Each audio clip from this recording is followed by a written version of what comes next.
Hello everyone, তো আমার একটা ছোট্ট ভিডিওতে তোমাদের অনেক অনেক স্বাগত। তো সেদিন বানিয়েছিলাম গন্ধরাজ কাতলা, তো খুব সুন্দর হয়েছিল খেতে। চলো রেসিপিটা তোমাদের সাথে শেয়ার করি। প্রথমে মাছগুলোকে ভালো করে ধুয়ে পরিমাণ মতো লবণ আর গোলমরিচ গুঁড়ো দিয়ে দিয়েছি, আর দিয়ে দিয়েছিলাম লঙ্কা গুঁড়ো।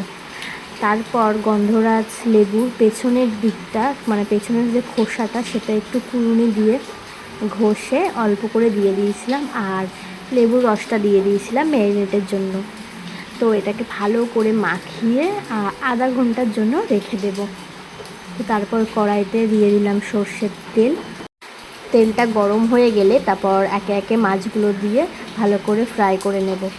অনেকে না কাঁচা কাঁচা রাখে, মানে হালকা ফ্রাই করে, কিন্তু আমি হালকা করব না, আমি ডিপ ফ্রাই করে নেব। তো ভালো করে ভেজে টেজে নিয়ে তারপরে আমি রান্নাটা করব।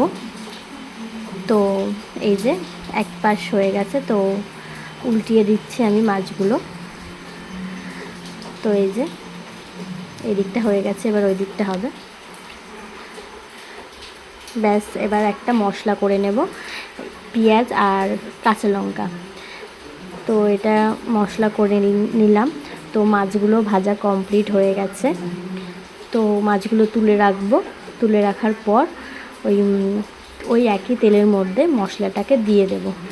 তো এবার মশলাটা ভালো করে কষাবো, কষিয়ে পরিমাণ মতো লবণ দিয়ে দিলাম। তারপরে না অল্প চিনি দিয়ে দিয়েছিলাম, যেহেতু লাস্টে টক দই দেবো। তো কাশ্মীরি লঙ্কা গুঁড়ো দিলাম, তারপর জিরে গুঁড়ো আর একটু ধনে গুঁড়ো দিয়ে দিয়েছিলাম।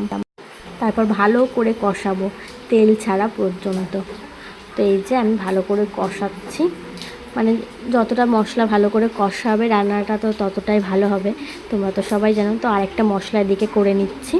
মশলা কষাতে কষাতে নিয়ে নিয়েছিলাম চালমগজ আর পোস্ত, আর নিয়ে নিয়েছিলাম একটু কাজু বাদাম, কিশমিশ দিয়েছিলাম, আর দিয়েছিলাম টক দই। এই যে দিয়ে দিলাম টক দইটা, দিয়ে এটা একটু মিক্সারে দিয়ে দিলাম।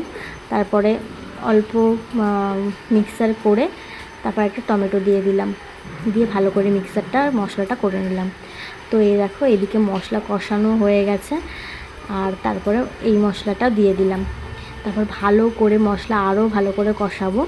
তো এই দেখো এইদিকে তেলও ছেড়ে গেছে মশলা থেকে, ভালো করে কষানো কমপ্লিট। তো জল দিয়ে দিলাম অল্প করে, মিক্সি ধোয়া জল। তারপর পরিমাণ মতো জল দিয়ে দেবো, যে যেরকম জল দেবে। তো আমি বেশি জল দেইনি, মোটামুটি। তো বেশি জল দিলে অতটা ভালো লাগে না। তো এই যে ঝোল ফুটে গেছে, আমি একে একে মাছগুলোও দিয়ে দিলাম। এই যে মাছগুলো দিয়ে দিলাম। মাছগুলো দেওয়ার পরে একটু মানে অল্প সময় পর্যন্ত একটু ঝোলটাকে ফোটাবো।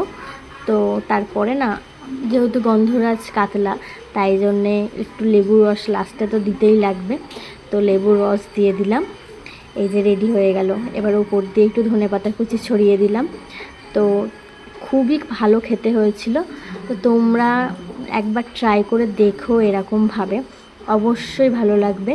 তো এই যে রেডি, একটু ওপর দিয়ে গন্ধরাজ লেবুও দিয়ে দিয়েছিলাম। এই যে আমি এখন খাবো।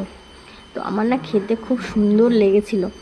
আমি এরকম মাখা মাখা করে রেখেছিলাম, তো বেশি ঝোল ঝোল করিনি। আর এই যে লেবু দিয়ে, আর কাতলা মাছটাও খুব সুন্দর ছিল, একদম ফ্রেশ ছিল। তো এই যে আমি এখন খাবো। তো দুর্দান্ত হয়েছিল খেতে, আর একটু কাঁচা পেঁয়াজও নিয়ে নিয়েছিলাম। তোমরা এইভাবে একবার ট্রাই করে দেখো, অবশ্যই তোমাদের ভালো লাগবে। তো কেমন লাগলো জানিও।